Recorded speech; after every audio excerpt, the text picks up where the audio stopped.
ஆவியின் கனி என்கிற அந்த பட்டியல் கலாத்தியர் 5வது அதிகாரம் 22, 23 வசனங்களில் இருக்கிறத நம்ம பார்க்கிறோம். ஆனால் அதை 22, 23 மட்டும் படிக்காமல் 16லிருந்து 25 வரைக்கும் படித்தோம்னா அதனுடைய கான்டெக்ஸ்டோடு நாம் விளங்கி கொள்கிறதுக்கு ஏதுவாக இருக்கும்.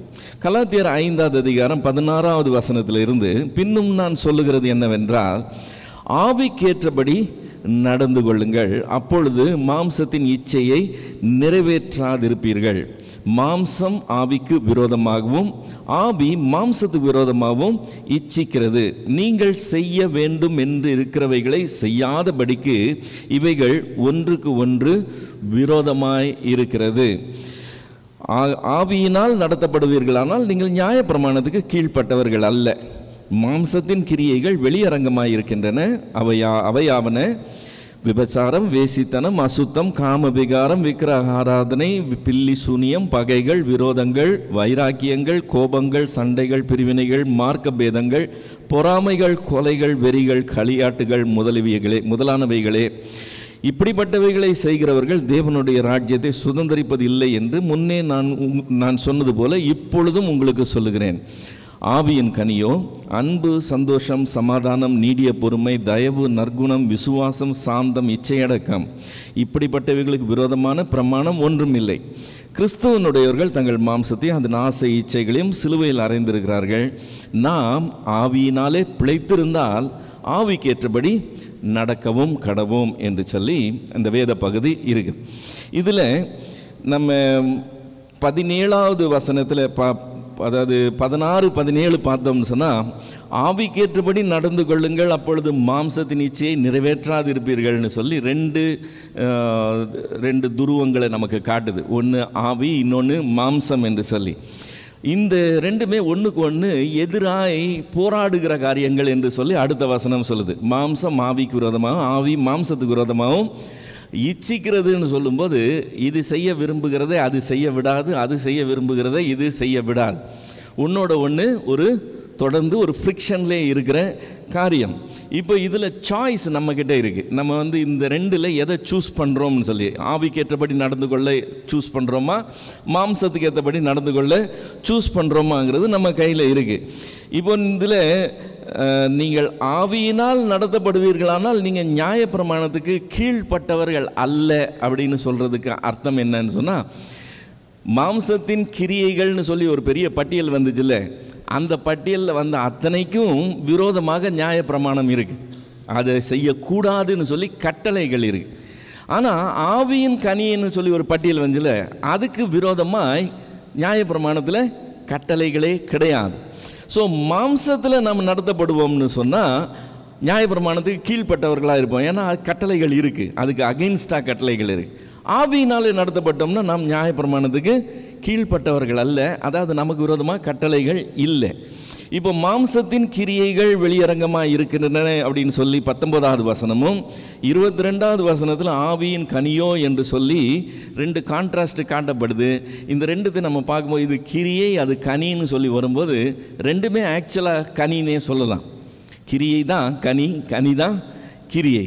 ஸோ மாம்சத்தின் கனின்னு சொல்லலாம், இது ஆவியின் கனின்னு நம்ம அண்டர்ஸ்டாண்ட் பண்ணிக்கலாம். இப்போ இந்த மாம்சத்தின்படி நடத்தப்பட்டோம்னா, மாம்சத்தினுடைய காரியங்களை நம்ம சூஸ் பண்ணி நாம் அவைகளை செய்கிறவர்களாக இருந்தோம்னா, அப்படி செய்கிறவங்க தேவனுடைய ராஜ்யத்தை சுதந்தரிப்பது இல்லை என்று வேதம் தெளிவு பண்ணுது. அதில் எந்த டவுட்டும் இருக்க தேவையில்லை. அப்படி செய்கிறவங்க தேவனுடைய ராஜ்யத்தை சுதந்தரிப்பது இல்லை. எனவே ஆவியிலே பிழைத்திருந்தால் ஆவிக்கேற்றபடி நடக்கவும் கடவோம்னு சொல்லும்போது, நாம் ஆவியின் கனிகளை அல்லது ஆவியின் காரியங்களை நாம் தெரிந்து கொள்ளணும் என்று சொல்லி நம்ம ஊக்குவிக்கப்படுகிறோம். அதை தெரிந்து கொள்ளக்கூடாது. தெரிந்து கொண்டீங்கன்னா உங்கள் முடிவு வித்தியாசமாக இருக்கும். நீங்கள் இதை தான் தெரிந்து கொள்ளணும் என்று சொல்லி வேதம் நம்மை உற்சாகப்படுத்துது. இப்போ இந்த மாம்சத்தின், அதாவது ஆவியின் கனின்னு சொல்லி ஆரம்பித்து ஒன்னோட நிற்காம அப்படியே ஒரு 9 போகிறத பார்க்குறோம். இப்போ கனிகளா கனியான்னு சொல்லி ஒரு கன்ஃபியூஷன் வருது.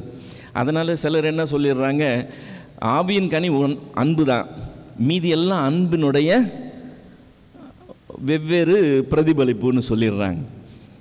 இப்போ நம்ம ஆரஞ்சு பழத்தை உரித்தோம்னா அதில் நிறையா சொலை இருக்கிறது போல் அன்பில் இதெல்லாம் அடக்கம் என்று சொல்கிறாங்க. இந்த கனிகள் என்கிற இந்த வார்த்தையை ரொம்ப சீரியஸாக எடுத்துக்க வேண்டாம்னு நான் சொல்கிறேன். ஏன்னா மத்தேயு எழுதின சுவிசேஷம் 3வது அதிகாரம் 8வது வசனத்தில் மனம் திரும்புதலுக்கு ஏற்ற கனிகளை கொடுங்கள்னு பன்மையில் இருக்குது. 10வது வசனத்துக்கு வந்தீங்கன்னா நல்ல கனி கொடாத மரம் எல்லாம்னு சொல்லியிருக்கு. அப்போது அந்த மரத்தில் மொத்தமே ஒரு கனி தான் இருக்குதுன்னு அர்த்தமா? இல்லை. நல்ல கனி கொடாத மரம்னா என்ன அர்த்தம்? அது கனிகளை பற்றி தான் பேசுது, பன்மையை பற்றி தான் பேசுது. ஸோ ஒருமையில் வந்தாலும் அது பன்மையினுடைய அர்த்தத்தில் தான் வருது. இது வேதத்தில் ஒரு பகுதியில் இருக்குது. ஸோ இங்கே சொல்கிற கலாத்தியர் 5வது அதிகாரத்தில் சொல்கிறதும் ஆவியின் கனியோன்னு சொல்லும்போது அது பன்மையை பற்றி தான் பேசுது, ஒருமையில் கொடுக்கப்பட்டிருக்கு. ஸோ கனிகளை பற்றி தான் பேசுதுன்றதை நம்ம எடுத்துக்கலாம். இப்போது கனிங்கிற வார்த்தை வரும்போது நாம் அதை இந்த வரத்தை விட்டு கொஞ்சம் இது பண்ணிக்கணும், டிஸ்டிங்விஷ் பண்ணி பார்த்துக்கணும். அதுக்கும் பெரிய வித்தியாசம் இருக்குது. கனிகள் அப்படின்றதுக்கும் வரம் என்கிறதுக்கும் வித்தியாசம் இருக்குது. நிறைய பேருக்கு அது ஒரு பெரிய குழப்பமாகவே இருக்கிறத பார்க்குறோம். 3 முக்கியமான வித்தியாசம் என்னன்னு சொன்னால், வரம் தேவன் கொடுக்கிறது, நாம் கொடுக்கறது இல்லை. வரம் தேவன் கொடுக்கிறது. இதில் நமக்கு சாய்ஸே கிடையாது. அவர் கொடுக்கறத நம்ம வாங்கிக்கலாம், அவ்வளோதான். நம்ம 1000 கேட்கலாம், நம்ம கேட்குறதெல்லாம் கிடைக்க போகிறதில்ல. அவர் என்ன கொடுக்கணும்னு டிசைட் பண்ணுறாரோ அதை அவர் கொடுக்க போகிறார். இது வரம். கனி தேவன் கொடுக்கறது இல்லை, கனி நாம் கொடுக்கிறது. இன்னொன்று என்னன்னு சொன்னால், இந்த மனுஷன் வரத்தை தான் முக்கியப்படுத்துவான். ஒருத்தருக்கு வரம் இருந்ததுன்னா அவர் விஐபி. சாதாரண ஊழியக்காரர் வேறு, வரம் பெற்ற ஊழியக்காரர் வேறங்கிறது ஜென்ரலாக எல்லாருக்கும் தெரிஞ்ச விஷயம். ஸோ வரத்தை மனுஷன் ஹானர் பண்ணுவான், பெருசாக எடுத்துக்குவான். தேவன் வரத்தை ஹானர் பண்ணுறவர் இல்லை. அவர் எதை தேடுறாரு? அவர் கனியை தேடுறார். கனி கொடாத மரத்தெல்லாம் வெட்டி அக்கினியில் போடுற தேவன் அவர் வரம் இருக்கான்னு பார்க்குறதே கிடையாது, அவர் கனி இருக்கான்னு தான் பார்க்குறார். ஸோ மனுஷன் வரத்தை தேடுவான், தேவன் கனியை தேடுவார். இது செகண்டு. 3வது காரியம் என்னன்னு சொன்னால், வரங்களில் பொய்யான வரங்கள் உண்டு. நம்முடைய சத்துரு தேவன் கொடுக்குற வரம் போலவே வரங்களை கொடுக்க முடியும்னு வேதம் சொல்லுது. தீர்க்க தரிசனம் என்ற ஒரு வரம் இருந்தால் அது கர்த்தர் கொடுத்துருக்கிறார். நல்ல தீர்க்கதரிசி இருக்கிற இடத்துலையே கள்ள தீர்க்கதரிசியும் இருக்கிறான். இப்போ அந்த வரம் யார் கொடுத்தது? அதை பிசாசு கொடுக்குறான் இல்லை? கடைசி நாட்களில் தெரிந்து கொள்ளப்பட்டவர்களையும் வஞ்சிக்கத்தக்கதான பெரிய அதிசய அற்புதத்தை பிசாசு அவனுடைய ஆட்களும் செய்வாங்க. எங்கேருந்து வருது அந்த வல்லமை? அது பிசாசின் இடத்துலேருந்து வருது. இப்போது வரத்தில் டூப்ளிகேட் இருக்குது, கனியில் டூப்ளிகேட்டே கிடையாது. இப்போ அன்பு ஆவியின் கனின்னா டூப்ளிகேட் அன்பெல்லாம் கிடையாது, அதை பிசாசு ஜென்ரேட் பண்ணி கொடுக்க முடியாது. ஸோ 3 காரியங்கள். 1 கனி நாம் கொடுக்கிறது, வரம் தேவன் கொடுக்கிறது. இதை நம்ம மாற்ற முடியாது. 2வது மனுஷன் வரத்தை முக்கியப்படுத்துவான், தேவன் கனியை மட்டும்தான் முக்கியப்படுத்துகிறார். 3வது காரியம் என்னது? வரத்தை நம்ம பார்த்து ஏமாந்து போகிறதுக்கு வாய்ப்பு உண்டு. ஏன்னா அதில் டூப்ளிகேட்டு நிறையா இருக்குது. அதில் எது ஒரிஜினல்னு கண்டுபிடிக்கிறது கொஞ்சம் கஷ்டம். ஆனால் கனியில் டூப்ளிகேட்டே கிடையாது. அதனால தான் ஆண்டவர் சொல்லும்போது சொல்கிறாரு, அவர்களுடைய வரத்தை பார்த்து அவங்க ஊழியக்காரன் நினச்சிக்காதீங்கன்னு சொல்கிறார். என்னன்னு சொல்கிறார்? அவர்களுடைய கனியினாலே அவர்களை அறிவீர்கள். ஆட்டுத்தோலை போர்த்திக்கிட்டு வர்ற ஓநாய்கள் தானா? ஆனால் எப்படி அடையாளம் கண்டுபிடிக்க முடியும்? அவர்களுடைய கனியினாலே அவர்கள் அறிவீர்கள். பரிதாப நிலை என்னன்னு சொன்னால், யாரும் கனியை பற்றி கவலைப்படுறதில்லை, எல்லாரும் வரதை பற்றி தான் கவலைப்பட்டுக்கிட்டு இருக்கிறாங்க. அதனால தான் ஏமாந்து போகிறாங்க. ஆனால் வசனம் தெளிவாக இருக்குது. ஆண்டவர் சொல்கிறது, அவர்களுடைய கனியினாலே அவர்களை அறிவீர்கள். ஸோ இதுதான் வரத்துக்கும் கனிக்கும் இருக்கிற வித்தியாசம். இப்போ ஆவியின் கனின்னு சொன்னாங்க, எந்த ஆவி? அது அடுத்த கேள்வி. ஆவின்ற வார்த்தை வந்தோடனே அதை பரிசுத்த ஆவின்னு நினச்சிக்கூடாது. தேவனுடைய ஆவிக்கு பரிசுத்த ஆவி, மனுஷனுக்கும் ஆவி இருக்கு. ஸோ நம்ம ஆவின்ற வார்த்தை வந்த உடனே அது பரிசுத்த ஆவின்னு ஜம்ப் பண்ணிடக்கூடாது. இங்கே ஆவியின் கனின்னு சொல்லும்போது தேவனை பற்றியோ தேவனுடைய ஆவியை பற்றியோ ஒரு மென்ஷன் கிடையாது. இது நாம் நம்முடைய ஆவியிலே செயல்படுகிறது. மாம்சத்தின் கிரியை யாருடைய மாம்சம்? நம்மளுடைய மாம்சம். அப்போ ஆவியின் கனி யாருடைய கனி? யாருடைய ஆவி? மனுஷனாகிய நம்முடைய ஆவி. ஸோ அது ஒன்று கிளியர் பண்ணிக்கலாம். இப்போ இந்த ஆவியின் கனி நான் கொடுக்கறது என்கிறதுனால இதில் தேவனுக்கு பங்களிப்பு இல்லைங்கிறது தெளிவாக இருக்கணும். நம்மளை அறியாமல் சில பாட்டெலாம் பாடுறோம். ஆவியின் கனிகளால் எங்களை அலங்கரியும்னு பாடுறோம், அன்பினால் எங்களை அலங்கரியும்னு பாடுறோம். தேவன் அதெல்லாம் அலங்கரிக்கிறதுலாம் கிடையாது. அது அவருடைய வேலை கிடையாது. அவர் அதை எதிர்பார்க்கிறார், நாம் தான் கொடுக்கணும். ஸோ நம்மளை அறியாமல் அது தேவன் கொடுக்கறதுன்னு நம்ம நினச்சிக்கிறதுக்கு வாய்ப்பு உண்டு. ஆவியின் கனி மனுஷனாகிய நீங்களும் நானும் தேவனிடத்துலேருந்து பெற்றுக்கொண்ட காரியங்களுக்கு பிரதிபலனாக நம்மக்கிட்டேருந்து வெளியே வர்றது ஆவியின் கனி. ஸோ இப்போது இன்றைக்கி முதல் கனியை பற்றி தியானிக்க போகிறோம். ஆவியின் கனி அன்பு. இந்த அன்பு கிறிஸ்தவத்துக்கு ரொம்ப விசேஷமான ஒன்று. கிறிஸ்தவம் சொல்லுகிறது போல அன்பை பற்றி வேறு எந்த மதமும் பேசுகிறதே கிடையாது. இந்த கிறிஸ்தவத்தின் தேவன் விசேஷமான தேவன். அவர் அன்பாகவே இருக்கிறார் என்று சொல்லி தன்னை அடையாளப்படுத்துகிறார். அவர் அன்பாகவே இருக்கிறார். இது கொஞ்சம் புரிந்து கொள்றதே கஷ்டமான காரியம். தேவனும் நாமும் ஈக்குவல்ஸ் கிடையாது. அவர் நம்மை விட உயர்ந்தவர், நம்ம ரொம்ப தாழ்ந்தவங்க. அவர் சிருஷ்டிகர், நம்ம வெறும் சிருஷ்டி. ஸோ சிருஷ்டிகரும் சிருஷ்டியும் சமமாகவே முடியாது. அது எப்படி அவர் நம்ம மேலே அன்பு கூறுகிறாருங்கிறது கிரகிக்கிறதே ரொம்ப கஷ்டம். இப்போ நம்ம கையில் சில பொருட்கள் இருக்குது. ஒரு உதாரணத்துக்கு சொல்லணுன்னா, நம்ம ஒரு செல்ஃபோன் கையில் வச்சுருக்கோம்னு வச்சுக்கோங்களேன். இந்த செல்ஃபோனை மேனுஃபேக்சர் பண்ண கம்பெனி ஒன்று இருக்குது, ப்ரொடியூஸ் பண்ண கம்பெனி ஒன்று இருக்குது. அந்த கம்பெனி ப்ரொடியூஸ் பண்ணி விற்றுட்டாங்க. இப்போ நம்ம வாங்கிட்டோம்.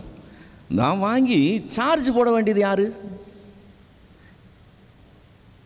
கம்பெனி எதுக்காக பொறுப்பு எடுத்துக்குமா சார்ஜிங்க்கு?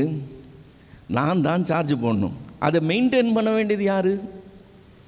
கிச்சனில் சமைச்சிக்கிட்டே இருந்தேன், வீடியோ பார்த்துட்டே சமைச்சிட்டு இருந்தேன், ரசத்துக்குள்ளே போட்டேன்னா யார் பொறுப்பு? இல்லை, அது கம்பெனி பொறுப்பு வராது. ஆனால் தேவன் நம்மளை சிருஷ்டித்துட்டு அப்படியே விட்டுறல.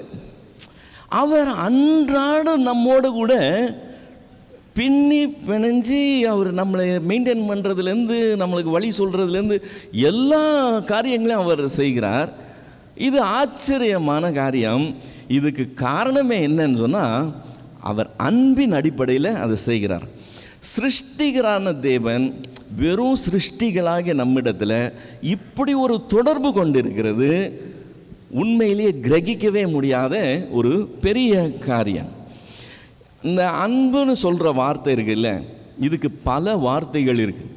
அன்புன்றது ஒரு வார்த்தை. இதே போல் இதுக்கு இணையாக இது ஒரு இதே ஒரு அர்த்தத்தில் உள்ள நிறைய வார்த்தைகள் இருக்குது தமிழில். ஸ்நேகம்னு சொல்கிறோம். ஸ்நேகமும் ஆங்கிலத்தில் லவ்வுன்னு தான் சொல்லலாம். இப்போ இந்த ஸ்நேகம்ங்கிற வார்த்தை ஆக்சுவலாக நட்பு அல்லது தோழமையை பற்றி பேசுகிறது. ரெண்டு பேருக்கு இடையில் இருக்கிற ஒரு ஃப்ரெண்ட்ஷிப், ஒரு நட்பு அல்லது தோழமையை பற்றி பேசும்போது ஸ்நேகம்னு சொல்லலாம்.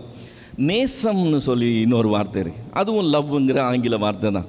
இப்போ இந்த நேசம் என்கிற வார்த்தை ஒருவர் மீது ஒருவர் கொள்ளும் ஒரு விருப்பம். மோஸ்ட்லி எதிர்பாலார் மேலே வரும். கணவன் மனைவியுமே நேசிக்கிறான் அப்படின்னு சொல்லி வரும், மனைவி கணவனை நேசிக்கிறாங்கன்ற சொல்லி வரும். இந்த நேசம் என்கிற வார்த்தையும் கூட என்னென்னு தான் வருது, லவ்னு தான் வருது. மூன்றாவது பாசம்னு சொல்லி ஒரு வார்த்தை இருக்கு, பற்றுடன் கூடிய கவனிப்பு. ஒரு தாய் பிள்ளை மேலே பாசம் வச்சு தான், அந்த பாசத்தின் அடிப்படையில் தான் அந்த உறவு இருக்கும்.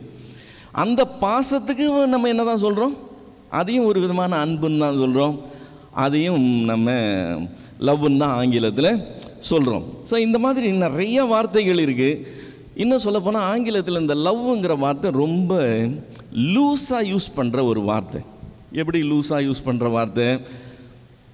ஐ லவ் ஸ்வீட்ஸ் அப்படின்னு என்ன அர்த்தம்?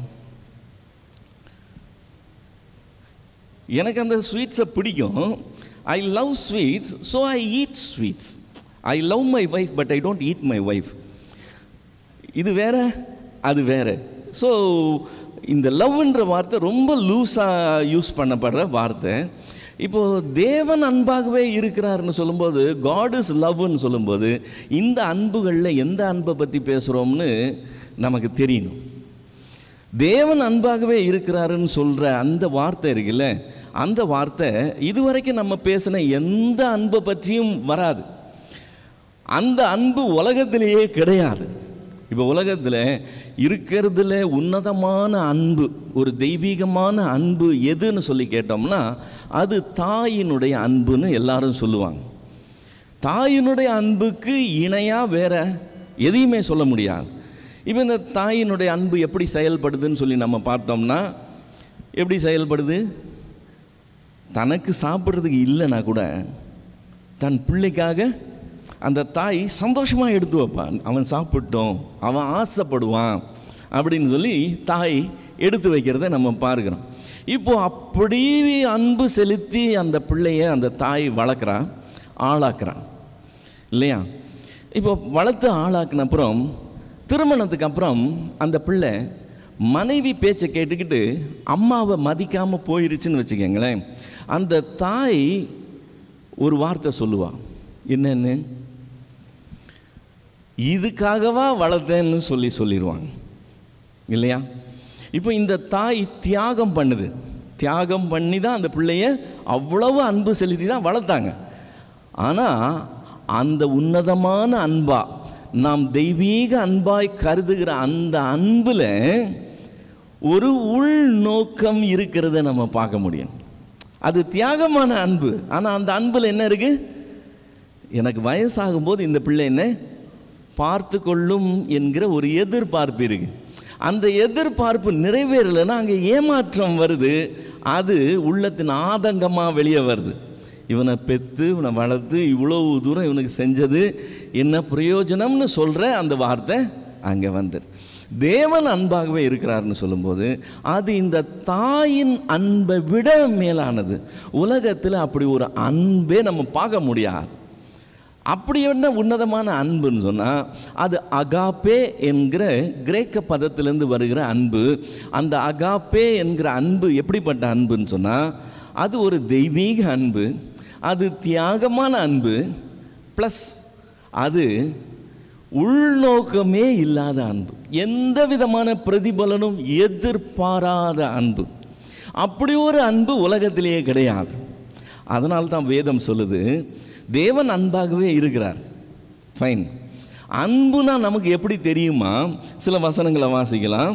யோவான் எழுதின நிருபம், 1வது நிருபம் 4வது அதிகாரம் 10வது வசனம். 1 யோவான் 4:10.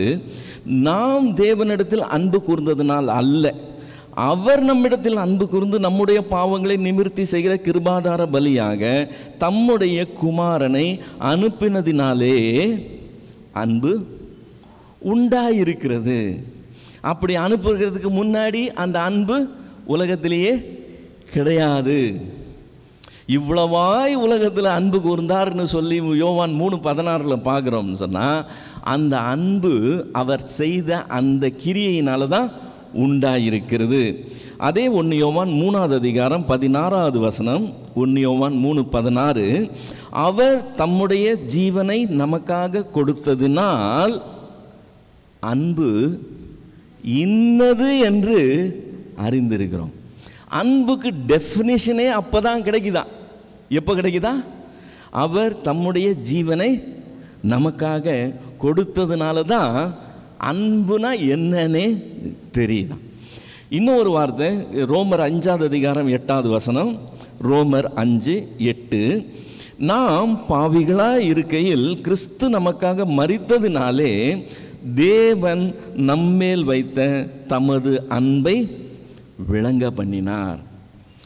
தேவன் நம்மை சிருஷ்டித்தார், தேவன் நமக்கு எல்லா காரியங்களையும் கொடுக்கிறார், தேவன் நம்மை பராமரிக்கிறார், தேவன் நம்மை காப்பாற்றுகிறார், தேவன் நமக்கு நிறைய காரியம் செய்து வருகிறார். அதிலெல்லாம் அந்த அன்பு வெளிப்படலையா? அந்த அன்பு எதில் விளங்க பண்ணுதா? எதில் அவர் வெளிப்படுத்துகிறாரா? நாம் பாவிகளாக இருக்கையில் கிறிஸ்துவை நமக்காக மரிக்க அவர் கொடுத்ததுனால நம்ம மேலே வைச்ச அன்பு அவர் விளங்க பண்ணினாராம். மறுபடியும் யோவானுக்கு நிருபம் 1 யோவானுக்கு வந்தோம் சொன்னால் 4வது அதிகாரம் 19வது வசனத்தில் 1 யோவான் 4:19 அவர் முந்தி நம்மிடத்தில் அன்பு கூர்ந்தபடியினால் நாமும் அவரிடத்தில் அன்பு கூறுகிறோம். ஸோ தேவன் தான் அதில் ஃபஸ்ட்டு ஸ்டெப் எடுக்கிறார். தேவன் அன்பு கூறுகிறார், அதனால் நாம் அன்பு கூறுகிறவர்களாக இருக்கிறோம்னு சொல்லி யோவான் சொல்லுகிறதை பார்க்கிறோம். இப்போ இந்த அன்பு தேவன் வெளிப்படுத்தலைன்னா அப்படி ஒரு அன்பு இருக்கிறதே நமக்கு தெரியாது. சிலர் சொல்கிறாங்க தேவன் அன்பு கூர்ந்தாருன்னு சொல்கிறோம், அந்த அன்பு அப்படி எதிர்பார்ப்பு இல்லாத அன்புங்கிறது அவங்களுக்கு புரிஞ்சிக்க மாட்டேங்கிறாங்க. அவங்க இந்த தாயின் அன்போடு தான் ஈக்குவல் பண்ணி பார்த்துக்கிட்டாங்க. அவங்களுக்கு தெரிஞ்சது இந்த தாயினுடைய அன்பு தான் மேக்ஸிமம் இருக்கிறதுல உயர்ந்த அன்பு இல்லையா, அதனால் அதிலே இமேஜின் பண்ண அந்த லிமிட்குள்ளேயே இமேஜின் பண்ணுறாங்க. ஸோ தேவன் தன்னுடைய ஒரே பேரான குமாரனை நமக்காக கொடுத்தார். நாம் பாவிகளாக இருக்கையில் கிறிஸ்து நமக்காக மரித்தார். அது இவ்வளவாய் நம்ம மேலே அன்பு கூர்ந்தார். இப்போ நான் அந்த அன்பை அலட்சியப்படுத்திட்டேன். உலகத்தில் யாருமே ரட்சிக்கப்படலை, யாருமே அவரை சட்டை பண்ணலை. அப்போது அவர் உலகத்தையே ரட்சிக்கணும்னு சொல்லி எடுத்த அவ்வளவு முயற்சி பெரிய தோல்வியாக முடியுதுன்னு வச்சுக்கோங்க. சும்மா ஒரு உதாரணத்துக்கு சொல்கிறேன். பெரிய தோல்வியாக முடிஞ்சிருச்சு, யாருமே ரட்சிக்கப்படலை. இப்போ தேவனுக்கு அது பெரிய இழப்பாய் நினைத்து கொள்ளுகிறாங்க. என்னவோ இவங்களெல்லாம் கொண்டு போய் பரலோகத்தில் நிரப்பணும்னு சொல்லி அவர் அவ்வளோ ஆசைப்பட்ட மாதிரியும் இவங்கெல்லாம் ரட்சிக்கப்படாததுனால தேவனுக்கு பெரிய இழப்புன்னு நினைத்து கொள்ளுகிறாங்க. அது ஒரு நாள் அப்படி ஒர்க் அவுட்டே ஆகாது. ஏன்னா தேவன் பரிபூர்ணமானவர். அவருக்கு பூரணப்படுத்துகிறதுக்கு எதுவுமே தேவையில்லை. நீங்களும் நானும் ரட்சிக்கப்பட்டு பரலோகத்துக்கு போனால் தான் ஆண்டவர் பூரண சந்தோஷத்துக்குள்ளே வருவாருன்னெலாம் கிடையாது. நம்ம ரட்சிக்கவே படலைன்னா கூட அவர் பரிபூர்ணமான தேவனாக தான் இருக்கிறார். அவருடைய எல்லா காரியங்களும் ஒரு என்ன சொல்கிறது, ஒரு அப்சல்யூட். அவர் அதில் எதுவும் இனிமேல் ஆட் பண்ணுறதுக்கெலாம் ஒன்றும் கிடையாது. ஸோ நம்ம போகாததுனால ஒன்றும் அங்கே குறையே கிடையாது. ஆனால் ஏற்றுக்கொள்ளலைன்னா யாருக்கு ப்ராப்ளம்? நமக்கு தான் ப்ராப்ளம். ஒரு ஆள் தரக்கிணறு இருக்குதுன்னு தெரியாமல் தரக்கிணறு போய் உள்ளே விழுந்துட்டானா.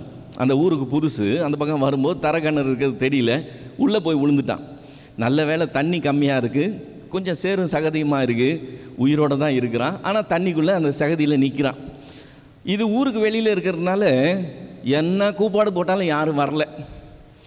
பொழுது அடைய போகுது. அந்த நேரம் பார்த்து அந்த ஊருக்காரர் ஒருத்தர் அந்த பக்கம் வந்தவர் சத்தத்தை கேட்டு எட்டி பார்த்துட்டு தன்னுடைய வேஷ்டியை சட்டையெல்லாம் கிழித்து கயிறு மாதிரி திரித்து உள்ளே விட்டு பிடிச்சிட்டு மேலே வாப்பான்னு சொன்னாராம். இவன் உள்ளே இருக்கிறவன் சொன்னானா, உன் வேலையை பார்த்துட்டு போயா, என்னை காப்பாற்றுறதுக்கு ஆள் வருவாங்கன்னு சொன்னானா. சரிப்பான்ட்டு போயிட்டாரான். இப்போ அவருக்கு சட்டை லாஸு, அவருக்கு வேஷ்டி லாஸுன்னு பேச முடியாது. ஏன்?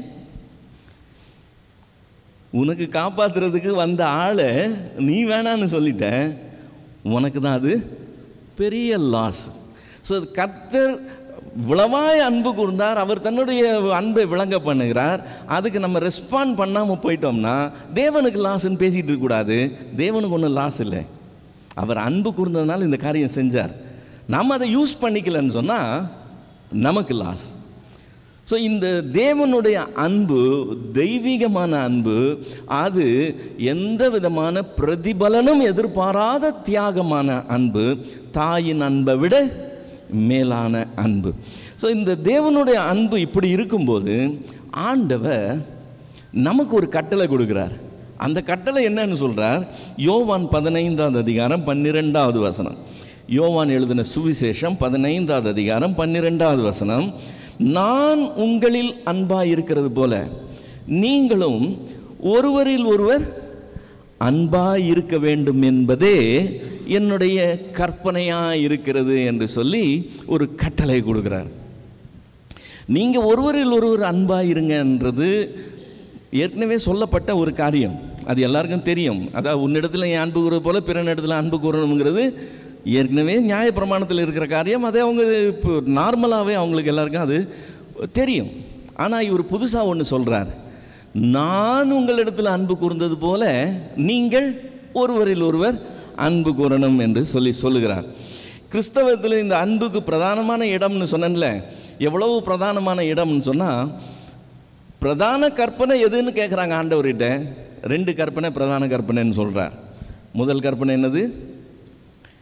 உன் தேவனாகிய கர்த்தரிடத்தில் முழு இருதயத்தோடும் முழு ஆத்மாவோடும் முழு மனதோடும் அன்பு கூறுவாயாக. யார் இடத்துல? தேவன் இடத்துல. இது இப்படி வெர்டிக்கல் டைரக்ஷனில் இருக்கிற அன்பு இல்லை, இங்கேருந்து மேலே. அதே சமயத்தில் இதுக்கு ஒப்பான 2ஆம் கற்பனை என்னது? உன்னிடத்தில் நீ அன்பு கூறுகிறது போல பிறனிடத்துலேயும் அன்பு கூறுவாயாக. இது ஹாரிசான்டல் லைனில் இருக்கிற அன்பு, சக மனுஷனிடத்தில் இருக்கிற அன்பு. நம்மை விட உயர்ந்த தேவனிடத்தில் இருக்கிற அன்பு ஒன்று. அதே சமயம் அதுக்கு ஒப்பான 2வது கற்பனை சக மனுஷனிடத்தில் இருக்கிற அன்பு. இப்போ நான் மனுஷனிடத்தில் அன்பு கூறுகிறவனாக இருந்துட்டு தேவனிடத்தில் நான் அன்பு கூறலைன்னா பிரதான கற்பனையை நான் என்ன செய்கிறேன்? பிரேக் பண்ணுறேன் இல்லையா, மீறுகிறேன். இது 2த்தையும் செய்யணும்னு தானே கற்பனை. நான் இதை செஞ்சுட்டு அதை செய்யாமல் போனேன்னா கடவுளை யாருங்க பார்த்தா? மனுஷன்தான் இருக்கிறான். ஸோ மனுஷனுக்கு தான் நம்ம எல்லாம் செய்யணும்னு சொல்லி கடவுளை மறந்துடு, மனுஷனை நினைன்னு சொல்லி ஒரு தத்துவமே இருக்குது. இப்போ இவங்க மிஸ்டேக் என்ன செய்கிறாங்க? இந்த ஆக்சிஸை மறந்துட்டாங்க, இந்த ஆக்சிஸ் மேலே கவனம் செலுத்துகிறாங்க. சிலர் என்ன பண்ணுறாங்க, மனுஷனை பற்றி கவலையப்படாமல் தெய்வத்தை சேவிக்கிறதுக்கே தங்களுடைய முழு வாழ்க்கையும் ஒப்பு கொடுக்குறாங்க.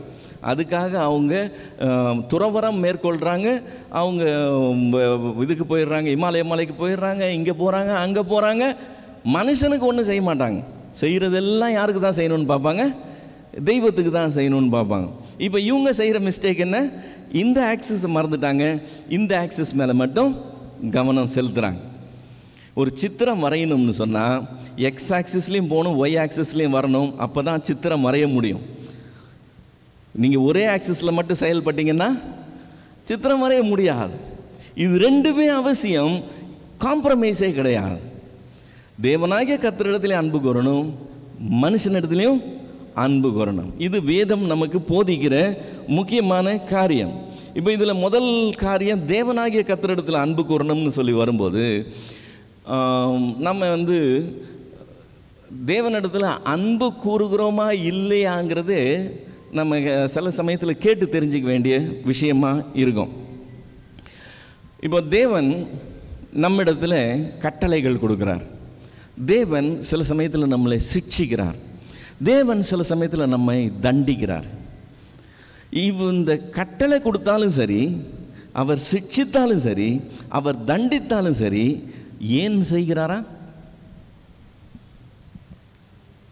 நம்மளை டார்ச்சர் பண்ணுன்றதுக்காக செய்யலை, நம்மளை கட்டுப்படுத்தி ஆளணுங்கிறதுக்காக செய்யலை. அவர் நம்ம மேலே அன்பாக இருக்கிறதுனால நாம் கெட்டு போகக்கூடாதுன்னு சொல்லி கட்டளைகள் கொடுத்துருக்கிறார்.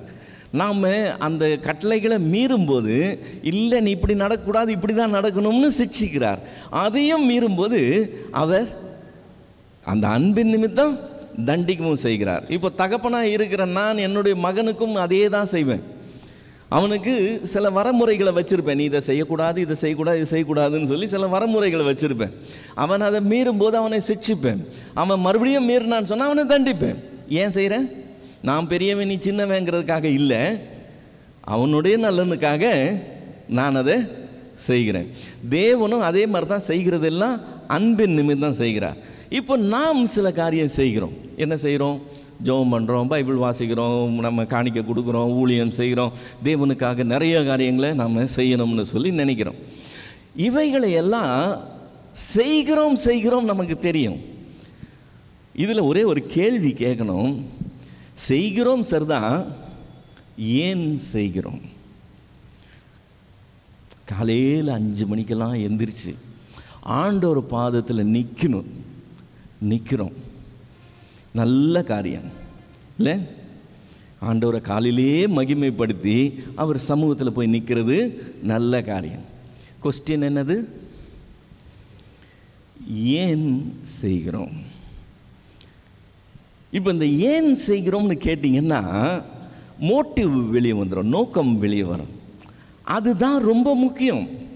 இப்போ உங்கள் பிள்ளை உங்ககிட்ட வந்து உங்கள் கழுத்தை கட்டி பிடிச்சி முத்தம் கொடுத்து உங்ககிட்ட ரொம்ப அன்பாக பேசுச்சுன்னு வச்சுக்கோங்களேன், உங்கள் மனசு இலகி போயிடுது இல்லையா? பூரி படைஞ்சுது, ஆஹா நம்ம பிள்ளை நம்மக்கிட்ட இப்படி வந்து சந்தோஷமாக இருக்குதுன்னு சொல்லிட்டு. ஆனால் தனக்கு ஏதோ காரியம் சாதிக்கிறதுக்காக அது அந்த காரியத்தை செஞ்சுதுன்னு சொல்லி உங்களுக்கு தெரிஞ்சிச்சுன்னா உங்களுக்கு எப்படி இருக்கும்? இப்போது அந்த பூரிப்பெல்லாம் சப்புன்னு ஆயிரும். இவ்வளவு தானா ஆயிரும். ஸோ எதையுமே ஏன் செய்கிறோங்கிறது முக்கியம். இப்போ அந்த பிள்ளை கழுத்தை கட்டி பிடிச்சி முத்தம் கொடுத்தது அன்பினால பிரியத்தினால இருந்ததுன்னா அது சந்தோஷம், அது நல்லது, ஒன்றும் பிரச்சனை கிடையாது. ஆனால் ஏதோ ஒரு காரியம் சாதிக்கிறதுக்காக நம்ம வந்து இது மேனிப்புலேட் பண்ணுறதுக்காக அப்படி செஞ்சதுன்னு சொல்லி நம்ம தெரிஞ்சுக்கிட்டோம்னு சொன்னால் அது செஞ்ச காரியம் நல்ல காரியம்தான்.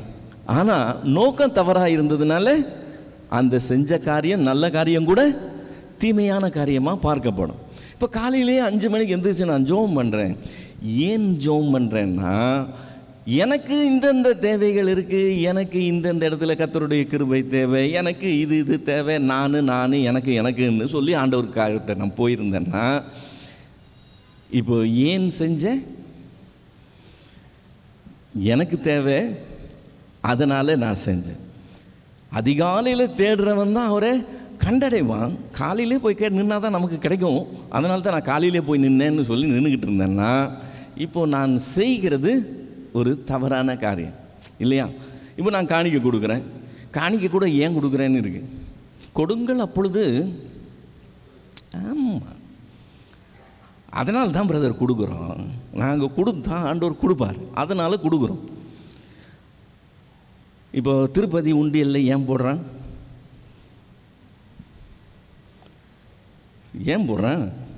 கொடுத்தா அந்த தெய்வம் கொடுக்கும்னு ஒரு ஐதீகம் இருக்குது, அதனால் போடுறான்.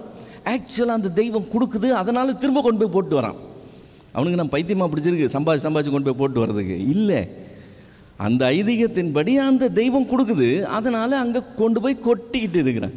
இப்போ நானும் காணிக்க பையில் கர்த்தர் எனக்கு கொடுப்பார் அப்படின்னு சொல்லி நான் போட்டேன்னா அவன் விசுவாசத்துக்கும் என் விசுவாசத்துக்கும் அதிக வித்தியாசம் கிடையாது. ஆனால் நான் காணிக்க கொடுக்கறது அன்பினால் கொடுத்தேன்னு வச்சுக்கோங்களேன், கர்த்தரை கனம் பண்ணுறதுக்காக கொடுத்தேன்னு வச்சுக்கோங்க, உன் பொருளாலும் உன் விளைவின் முதற் பலனாலும் என்ன செய்யணுமா? கர்த்தரை கனம் பண்ணுன்னு வசனம் சொல்லுது. தேவனை கனம் பண்ணுகிறதற்காக நான் கொடுத்தேன்னா இந்த நோக்கம் சரியான நோக்கமாக இருக்கும். நான் செய்கிற காரியம் கரெக்டு தான், ஆனால் தவறான நோக்கத்தோடு செஞ்சேன்னு சொன்னால் சரியான காரியம் கூட தவறான காரியமாக போயிடும்.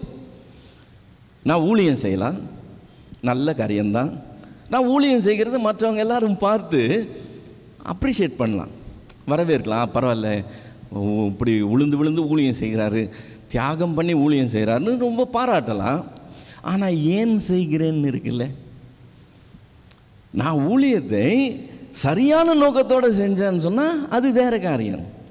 நான் தவறான நோக்கம் நிறையா இருக்குது, அவைகளுக்காகவும் நான் செய்ய முடியும். அப்படி செய்யும்போது நான் செஞ்சது வேஸ்ட்டாக போய். இப்போ இவ்வளவு நேரம் நான் சொன்னதை பவுல் ஒரே அதிகாரத்தில் ஒரு சில வசனங்களில் கடகடன்னு சொல்கிறாப்புல. 1 கொரிந்தியர் 13வது அதிகாரம், 1 கொரிந்தியர் 13 1லிருந்து 3 வசனங்களில் நான் சொன்ன 3 காரியமும் வந்துடுறதை பார்க்க முடியும்.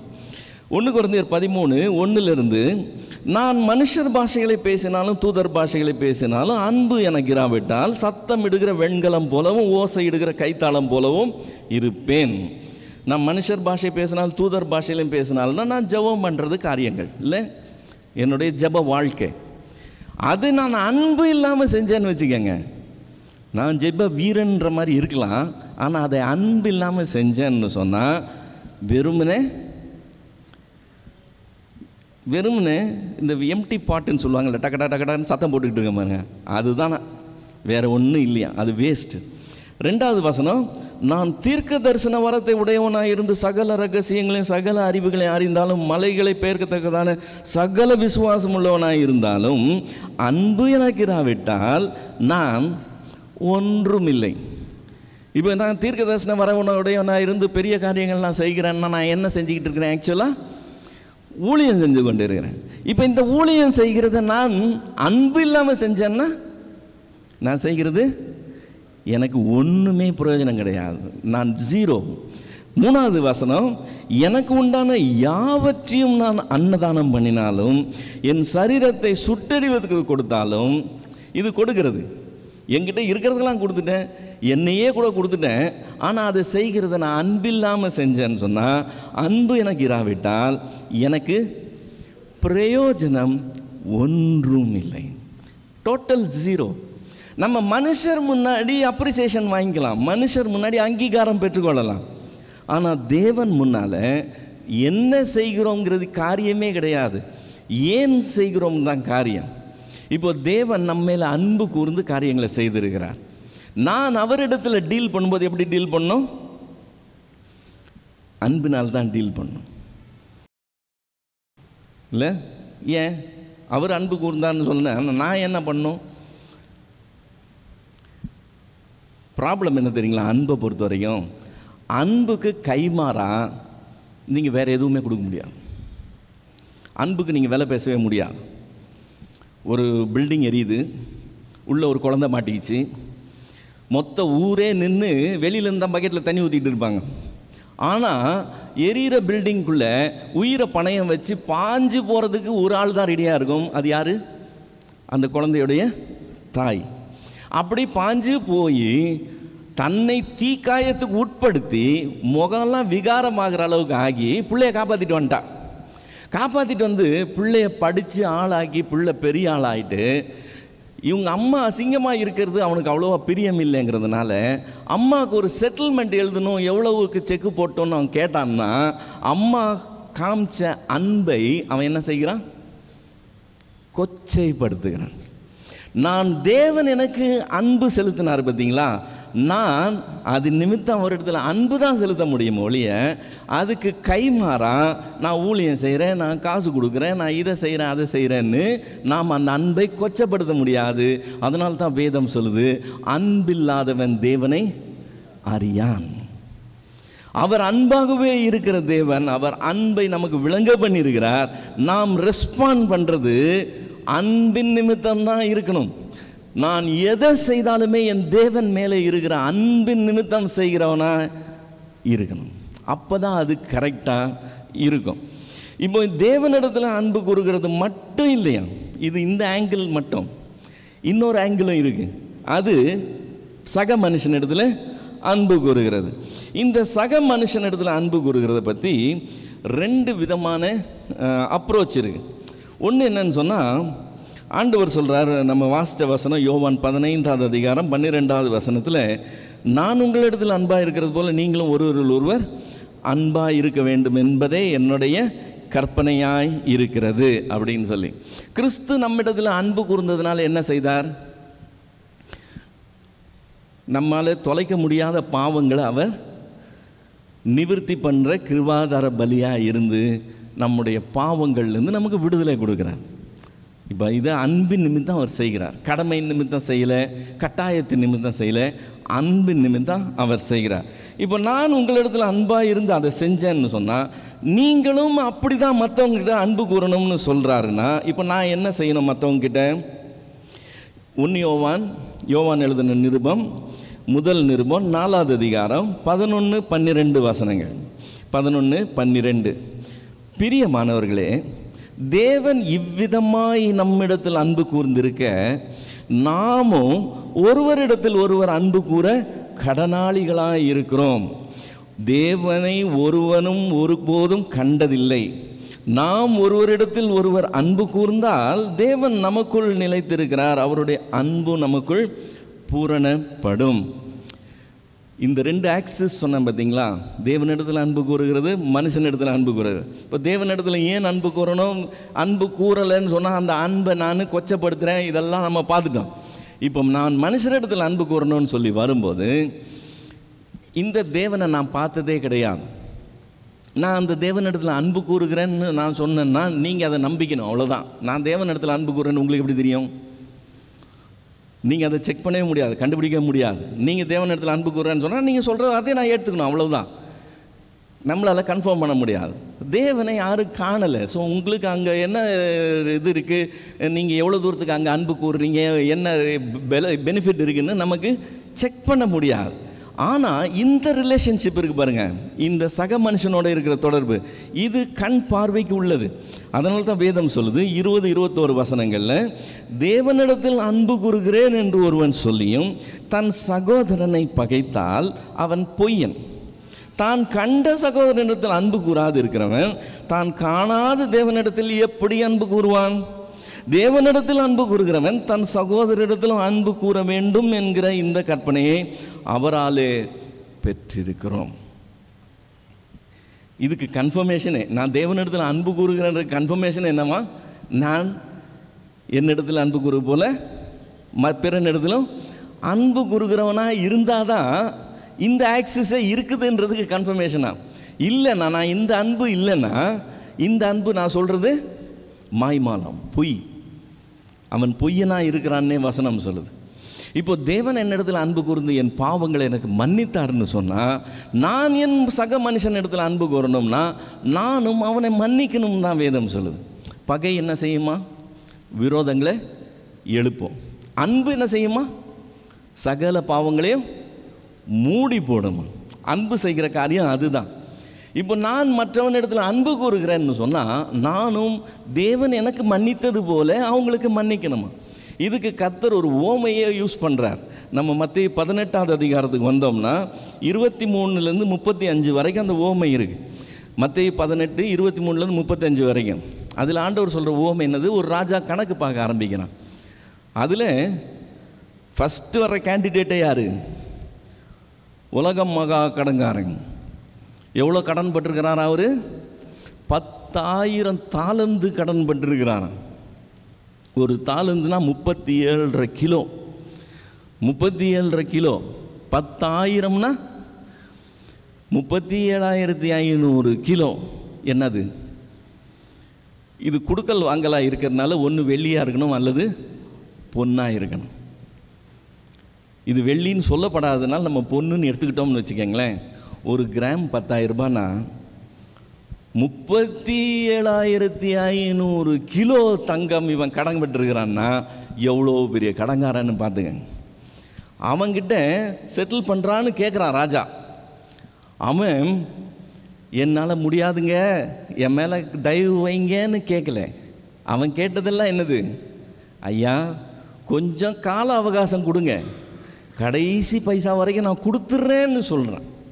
ஆனால் ராஜா அவன் கந்தலான பார்ட்டி, இவனால் இதை கொடுக்க முடியாதுன்றது அவனுடைய நிலைமையை பார்த்து மொத்த கடனையும் தள்ளுபடி பண்ணிடுறான். மொத்த கடனை குறைக்கல அல்லது காலத்தை இன்க்ரீஸ் பண்ணி கொடுக்கல. ஜஸ்ட் லைக் தட் அப்படியே ரைட் ஆஃப் பண்ணிடுறான்.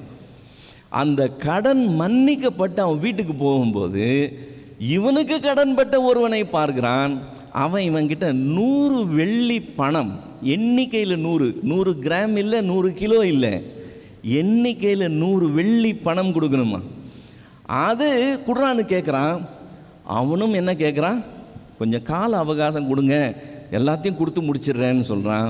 இவன் முடியவே முடியாதுன்னு சொல்லி அவனை பிடிச்சிட்டு போய் காவலுக்கு ஒப்பு கொடுத்துட்றான்.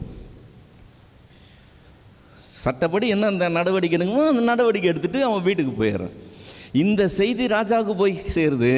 ராஜா கோவப்பட்டான். ராஜா ஏன் கோவப்பட்டான்? இவனை வரவழைக்கிறான். மறுபடியும் வீட்டிலேருந்து கூப்பிட்றான், மாடங்கன்னு வர வச்சு அவன்கிட்ட கேட்குறான். 33ஆவது வசனத்தில், நான் உனக்கு இறங்கினது போல நீயும் உன் வேலைக்காரனுக்கு இறங்க வேண்டாமோ? ஒரே செகண்ட் யோசித்து பாருங்களேன், தேவன் நமக்கு மன்னித்தது என்னென்னு சொல்லி. தேவன் நமக்கு மன்னித்தது எவ்வளவுன்னு யோசித்து பாருங்க. தேவன் நமக்கு மன்னித்தது எத்தனை பெரிய அக்கிரமங்களை எல்லாம் அவர் மன்னித்திருக்கிறார்னு சும்மா யோசித்து பாருங்களேன். நம்ம பிள்ளைங்க ஒருத்தர் பார்க்குறோம், நம்ம ஒருத்தர் மதிக்கிறோம், ஒருத்தரோட ஒருத்தர் நல்லா சக மனுஷராக பழகிறோம் இல்லை? ஏன் தெரியுமா? நம்மளுடைய அந்தரங்கம் யாருக்குமே தெரியாது. அதனால தான் எல்லாருக்கும் எல்லாருடைய அந்தரங்கம் தெரிஞ்சதுன்னு வச்சுக்கோங்க, ஒருத்தரும் யார் மூஞ்சியும் ஏறெடுத்து கூட பார்க்க மாட்டோம். நமக்கு தெரியாது, நம்ம எல்லாரும் நல்லவங்க நினச்சிக்கிட்டு இருக்கோமோ, அதனால் எல்லாருக்கிட்டையும் நல்லபடியாக பழகிறோம். நான் என்ன நினச்சேன், நான் எப்படிப்பட்டவனாக இருந்தேன்லாம் உங்களுக்கு தெரிஞ்சதுன்னா என் பக்கமே திரும்ப மாட்டீங்க, நானும் உங்கள் பக்கமே திரும்ப மாட்டேன். ஆனால் தேவன் அதையெல்லாம் நமக்கு மன்னிச்சிருக்கிறான். நான் என்ன மன்னிக்க எதிர்பார்க்கப்படுகிறேன்? சும்மா கொஞ்சம், அவன் அன்றைக்கி என்னை தூஷித்து பேசியிருக்கலாம், எனக்கு விரோதமாக ஏதாவது செஞ்சுருக்கலாம், அவனால் எனக்கு நஷ்டம் வந்திருக்கலாம், அல்லது எனக்கு ஏதாவது தீமையை கூட செஞ்சுருக்கலாம். தேவன் என்ன சொல்கிறாரு? நான் உனக்கு இறங்கினது போல நீ அவனுக்கு இறங்க வேண்டாமோ? ஆனால் நமக்கு அது ரொம்ப கஷ்டமாக இருக்கு. ஐயோ அது எப்படிங்க, அப்படி பேசினவங்களை எப்படிங்கன்னு சொல்லி நாம் வைராக்கியம் பாராட்டிக்கிட்டு மன்னிக்க மாட்டேன்னு சொல்லிக்கிட்டு இருக்கிறான். ஓகே, உனக்கு மன்னிக்க இஷ்டம் இல்லைன்னா மன்னிக்காத. அதுக்கு தேவன் என்ன செய்வாரா? 35வது வசனம் என்ன சொல்லுது? அவனவன் தன் தன் சகோதரன் செய்த குற்றங்களை மனப்பூர்வமாய் மன்னியாமற் போனால் உங்கள் பரமபிதாவும் அப்படியே செய்வார். எப்படியே செய்வார்? அந்த ராஜா எதை மன்னிச்சானோ அந்த மன்னிப்பை வாபஸ் வாங்கிட்டு அந்த கடனை திரும்ப அவன் தலையில் அவன் கணக்கில் ஏற்றிட்டான். இப்போ நான் இந்த சில்லற காரியங்களை மன்னிக்கிறதுக்கு மனசு இல்லாமல் முறுக்கிக்கிட்டு இருந்தேன்னு வச்சுக்கோங்களேன், தேவன் என்ன செய்வாரா? என் பாவங்களை எல்லாம் அவர் எங்கே போட்டிருக்கிறாரா? கடலின் ஆழத்தில் போட்டார்னு பார்க்குறோம்ல. தனக்கு பின்னாக எரிந்து விட்டார் இனி நினையாமல் இருப்பாரெல்லாம் சொன்னோம்ல, அவ்வளவும் மறுபடியும் ரெக்கார்டில் வந்துடும். எப்போ? இந்த அற்ப காரியங்களை நான் மன்னிக்க மாட்டேன்னு சொல்லி நம்ம முரண்டு பிடிச்சிக்கிட்டு இருந்தோம்னா கர்த்தர் அதை ரொம்ப சீரியஸாக பார்க்கிறார். நாம் மன்னிக்க கடனாளிகளாக இருக்கிறோமா? கர்த்தர் நமக்கு மன்னிச்சிருக்கிறார், எனவே நாம் மன்னிக்க கடனாளிகளாக. கர்த்தர் அன்பு கூர்ந்திருக்கிறார், நாம் அன்பு கூற கடனாளிகளாக இருக்கிறோம். செஞ்சே ஆகணும். இதை செய்யலைன்னா, இதை நான் செய்கிறேன்னு சொல்கிறது பொய். இதை நான் செய்யலைன்னா எனக்கு மன்னிக்கப்பட்டதெல்லாம் வாபஸ் ஆகி நான் மறுபடியும் ஃபுல்லுத்தையும் நானே செலுத்த வேண்டிய நிலைமைக்கு வந்துடும். அதெல்லாம் செலுத்துறதுக்கு வாய்ப்பே கிடையாது. அதனால் நம்ம ரொம்ப சீரியஸ் ட்ரபிளில் இருப்போம். ஸோ இது ரொம்ப முக்கியமான காரியம். பிறன் உன்னிடத்தில் அன்பு கூற போல நீ பிறனிடத்திலும் அன்பு கூறுவாயாக. அதாவது நான் உனக்கு இறங்கினது போல நீ பிறனுக்கும் இறங்கணும். இப்போ உன்னிடத்தில் அன்பு கூற போல பிறனிடத்தில் அன்பு கூறுவாயாக, இதை நடைமுறையில் செய்கிறதுக்கு நம்முடைய ஆண்டவர் ஒரு காரியம் சொல்கிறார். மத்தேயு எழுதின சுவிசேஷம் 7வது அதிகாரம் 12வது வசனம். மத்தேயு 7:12. ஆதலால் மனுஷர் உங்களுக்கு எவைகளை செய்ய விரும்புகிறீர்களோ அவைகளை நீங்களும் அவர்களுக்கு செய்யுங்கள். நான் மறுபடியும் வாசிக்கிறேன். அடுத்த ஆள் உங்களுக்கு என்ன செய்யணும்னு நீங்கள் நினைக்கிறீங்களோ அதையே நீங்கள் அந்த அடுத்த ஆளுக்கு செய்யுங்க. மனுஷர் உங்களுக்கு எதை செவைகளை செய்ய விரும்புகிறீர்களோ அவைகளை நீங்களும் அவர்களுக்கு செய்யுங்கள். இதுவே நியாய பிரமாணமும் தீர்க்க தரிசனங்களுமா. மொத்த பைபிளே இதுதானா? எதுதான்? எனக்கு என்ன செய்யணும்னு நினைக்கிறேனோ நான் மற்றவங்களுக்கு செய்யணும். இப்போது எனக்கு விரோதமாக ஒருத்தர் ஒரு தப்பு பண்ணிட்டாருன்னு வச்சுக்கோங்களேன், எனக்கு இரிட்டேட் பண்ணிட்டார், என்னை கோவப்படுத்திட்டார், எனக்கு கோவம் வருது. கோவம் வந்தோடனே கடுமையான வார்த்தை என் வாயிலேருந்து வெளியே வருது. சுருக்குன்னு பேசணும் போல் இருக்குது. எனக்கு அப்போ தான் அடங்கும். எனக்கு கோவம் வந்துருச்சு. நான் அவரிடத்துல கடிந்து பேசி காரியங்களை செய்யணும் நான் நினைக்கிறேன். ஸ்டாப். என்ன செய்யணுமா? அதே தப்பு நான் செஞ்சுருந்தா அவர் என்கிட்ட எப்படி நடந்திருக்கணும் நான் எதிர்பார்க்குறேன்னு ஒரு நிமிஷம் யோசித்து பார்க்கணுமா? நானும் கூட இந்த தப்பை செய்ய முடியல. நான் அந்த தப்பை செஞ்சுருந்தா, நான் அவர் இடத்துல இருந்தால் அவர் என்னை கடிஞ்சு பேசுனது நான் ஏற்றுக்கொள்வேனா? அல்லது என்கிட்ட அவர் இனிமையாக பேசி என்னுடைய குற்றத்தை எனக்கு உணர்த்தணும்னு நான் எதிர்பார்ப்பேனா? எனக்கு மன்னிக்கணும்னு நான் எதிர்பார்ப்பேனா? நான் எதை எதிர்பார்ப்பேன்? நிச்சயமாக அவர் கனிவாக பேசி என்னை உணர்த்தி என்னை மன்னிக்கணும் தான் நான் எதிர்பார்ப்பேன். இப்போ மனுஷர் உங்களுக்கு என்ன செய்யணும்னு விரும்புகிறீங்களோ எல்லா சிச்சுவேஷன்லேயும் நீங்கள் அதை செய்கிறவங்களும் ஆயிட்டீங்கன்னா உன்னிடத்தில் அன்பு கூறுகிற போல நீ பிறனிடத்தில் அன்பு கூறுவனா ஆயிடுவேன். மொத்த பைபிளையும் கடைபிடிக்கிறது ரொம்ப ஈஸி, சிம்பிள். ஒவ்வொரு சிச்சுவேஷன்லையும் என்ன திங்க் பண்ணோம், நான் அங்கே இருந்தேன்னா எனக்கு என்ன செய்யணும்னு நான் எதிர்பார்க்குறேன். நம்ம அவங்க செஞ்ச தப்புக்கு இப்படி பேசுனா தான் கரெக்டு, இப்படி தான் நடத்தணும் அப்படின்னு நம்ம நினைக்கிறோம். இல்லை, நம்மளை அந்த இடத்துல போட்டோம்னா ரிவர்ஸ் ஆகிடும். உடனே நம்ம ஆட்டோமேட்டிக்காக சொல்லிடுவோம், அப்படி சொல்லணும்னு அவசியம் இல்லை, இப்படி சொல்லியிருந்தாலே நான் சரி பண்ணியிருப்பேனே, நான் தெரியாமல் தானே செஞ்சுட்டேன் வச்சுட்டேன்னு சொல்லி நமக்கு நம்ம இது பேசுவோம் இல்லையா, வக்காலத்து வாங்கிட்டு இருப்போம். இப்போ அடுத்த ஆளுக்கு நான் அதை செய்யணும்னு ஆண்டவர் சொல்கிறார். இதை செய்கிறவர்களாக இருந்தோம்னா நாம் ஈஸியாக நம்ம இடத்துல அன்பு கூற போல பிறனிடத்தில் அன்பு கூற ஆரம்பிக்கலாமா? அதை செஞ்சிட்டோம்னாலே மொத்த பைபிளையே நிறைவேற்றின காரியமாக மாறி போயிடும். இப்போ இவ்வளவு நேரம் நம்ம பேசின அவ்வளவு காரியமும் ரொம்ப ரொம்ப ரொம்ப ரொம்ப முக்கியமான அவசியமான காரியம், ஆப்ஷன் கிடையாது, செஞ்சே ஆகணும். ஒரு சில வசனங்களை அடுத்தடுத்து வாசிக்கிறேன். ரோமர் 13வது அதிகாரம் 8-9 வசனங்கள். ரோமர் 13:8-9. ஒருவரிடத்தில் ஒருவர் அன்பு கூறுகிற கடனே அல்லாமல் மற்றொன்றிலும் ஒருவனுக்கும் கடன் படாதிருங்கள். பிறனிடத்தில் அன்பு கூறுகிறவன் நியாயப்பிரமாணத்தை நிறைவேற்றுகிறான். எப்படி என்றால், விபச்சாரம் செய்யாதிருப்பாயாக, கொலை செய்யாதிருப்பாயாக, களவு செய்யாதிருப்பாயாக, பொய் சாட்சி சொல்லாதிருப்பாயாக, ஈச்சியாதிருப்பாயாக என்கிற இந்த கற்பனைகளும் வேறே எந்த கற்பனையும் உன்னிடத்தில் நீ அன்பு கூறுகிறது போல பிறனிடத்தில் அன்பு கூறுவாயாக என்கிற ஒரே வார்த்தையிலே தொகையாய் அடங்கியிருக்கிறது. இது ரோமருக்கு எழுதும்போது பவுல் சொன்ன வார்த்தை. கலாத்தியர் 5வது அதிகாரம் 14வது வசனம். கலாத்தியர் 5:14, உன்னிடத்தில் நீ அன்பு கூறுகிறது போல பிறனிடத்தில் அன்பு கூறுவாயாக என்கிற இந்த ஒரே வார்த்தையிலே நியாயப்பிரமாணம் முழுவதும் நிறைவேறும் என்று சொல்றதை பார்க்கிறோம். யாக்கோபு 2வது அதிகாரம் 8வது வசனம்.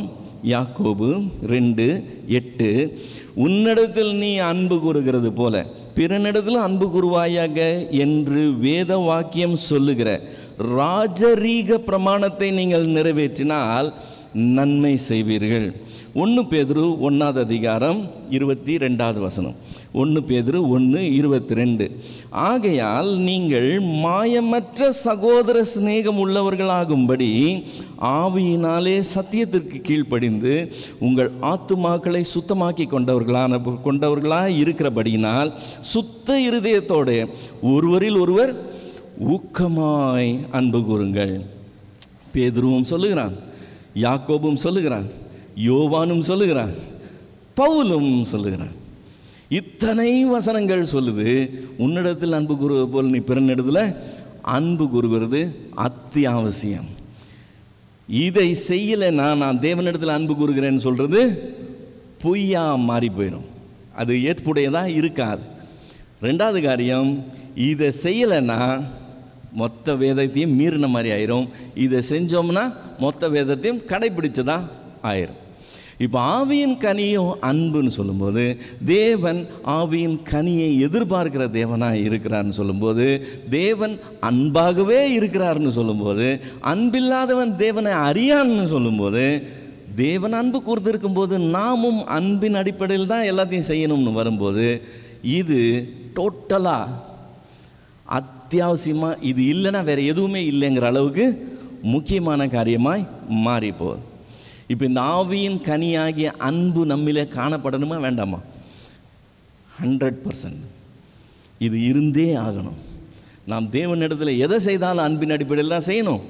நாம் மற்றவர்களை பார்க்கும்போது அவங்க எனக்கு என்ன செய்யணும்னு நினைக்கிறேனோ அதே தான் நானும் அவங்களுக்கு செய்கிறவர்களாக இருக்கணும். இப்போ இது செய்கிறதெல்லாம் அவ்வளவு சுலபம் கிடையாது. நம்ம மாம்சம்தான் எப்போ பார்த்தாலும் மேலே மேலே வரும். மாம்சமும் ஆவியும் ஒன்றோட ஒன்று போராடிக்கிட்டே தான் இருக்கும். ஒன்றுக்கு விரோதமாக ஒன்று இச்சித்துக்கு போராடிக்கிட்டு தான் இருக்கும். இந்த போராட்டத்தில் சாய்ஸ் இருக்குது பாருங்கள். நான் சூஸ் பண்ணுறது இந்த மாம்சத்தின்படி அல்ல, இந்த ஆவியின்படி செய்கிறேன்னு சொல்லி நான் தான் சூஸ் பண்ணணும். ஸோ மாம்சத்தில் நான் வைராக்கியம் பாராட்டலாம், கோபப்படலாம், எல்லாம் செய்யலாம். ஆனால் ஆவியின்படி நான் அன்பு பாராட்டுவேன்றதை நான் சூஸ் பண்ணி செய்கிறவனாக இருக்கணும். நமக்கு அதை விட்டுறது அதெல்லாம் அவ்வளோ லேசான காரியம் கிடையாது, ரொம்ப கஷ்டம். சீரியஸ்னஸை சரியாக புரிஞ்சுக்கிட்டோம்னா போதும். கர்த்தர் எனக்கு எவ்வளோ மன்னிச்சாருன்னு கொஞ்சம் யோசித்து பாருங்கள். கர்த்தர் நமக்கு எவ்வளோ மன்னிச்சாருன்னு யோசித்து பாருங்கள். அந்த மன்னிப்போடு பார்க்கணும்னா இந்த மன்னிப்பு ஒன்றுமே இல்லை. நான் இதை செய்யலைன்னா அவர் என்ன செய்வாருன்னு கொஞ்சம் யோசித்து பார்த்து, அப்போ உடம்புல பயம் வந்துடும். அப்போ நம்ம என்ன செய்வோம்? மன்னிக்கிறதுக்கு மனசு வந்துடும். சிம்பிள். செய்ய ஆரம்பிப்போம். ஆவியின் கனி உள்ள தேவ பிள்ளைகளாக நாம் செய்வோம். கண்ணில் மூடி ஆண்டவர் நோக்கி பார்க்கலாம்.